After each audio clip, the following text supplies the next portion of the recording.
Welcome to JJ foundation. আপনি যদি আমাদের জেজে ফাউন্ডেশন এই চ্যানেলটিতে প্রথমবার হয়ে থাকেন তাহলে অবশ্যই চ্যানেলটি সাবস্ক্রাইব করে পাশে থাকবেন। কলেজের পরীক্ষার বিষয়ে নানা তথ্য, সাজেশন, নোট সম্পর্কে সব জানতে পারবেন সবার আগে এখানে। আজকের এই ভিডিওতে 5th সেমিস্টার 2025-এর হিস্ট্রি জেনারেল এর সাজেশন দেখব। ত্রিপুরা ইউনিভার্সিটির অন্তর্গত সমস্ত কলেজের পরীক্ষা শুরু হতে চলেছে। পরীক্ষার আগে একটি সাজেশন সবারই দরকার। হিস্ট্রির কোন কোন ইউনিট থেকে কোন কোন প্রশ্নগুলি খুব ইম্পর্টেন্ট তা এক নজরে দেখে নেব। তো চলুন দেখে নিই এবার হিস্ট্রি সাজেশন। ইউনিট 1 এক, discuss the causes of the downfall of Napoleon Bonaparte. 2. Discuss the features of the Age of Enlightenment. 3. What were the principles of Vienna Congress? Assess the work of the Vienna Congress. এই প্রশ্নগুলির মধ্যে যেগুলিতে star দেওয়া সেগুলি খুব বেশি important.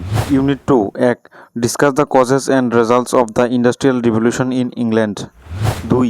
Discuss the causes and results of the first Opium War 1830-42 in China. 3. Discuss the causes and significance of the civil war American history.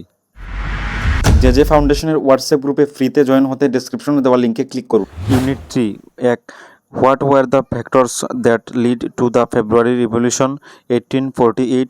Discuss its impact on France. 2. Discuss the internal policy of Napoleon 3। Unit 4 এক, assess the role of Bismarck in the unification of Germany. 2. What is the meaning of Meiji? Mention the background and impact of this restoration in Japan. A few moments later. এই প্রশ্নগুলো আশা করা হচ্ছে 2025 সালের পরীক্ষার জন্য খুবই important. এগুলি অবশ্যই পড়ে যেতে হবে পরীক্ষায়। যারা যারা এই 10টি প্রশ্ন পড়তে পারবেন না তারা স্টার দেওয়া প্রশ্নগুলি পড়তে পারবেন, সেটা অবশ্যই আপনার নিজের দায়িত্বে। জেজে ফাউন্ডেশনের হোয়াটসঅ্যাপ গ্রুপে ফ্রিতে জয়েন হতে ডেসক্রিপশনে দেওয়া লিঙ্কে ক্লিক করুন। অন্যান্য সাবজেক্টগুলি সাজেশন আগামী ভিডিওতে দেওয়া হবে। সাজেশনগুলি পেতে চ্যানেলটি সাবস্ক্রাইব করে রাখুন।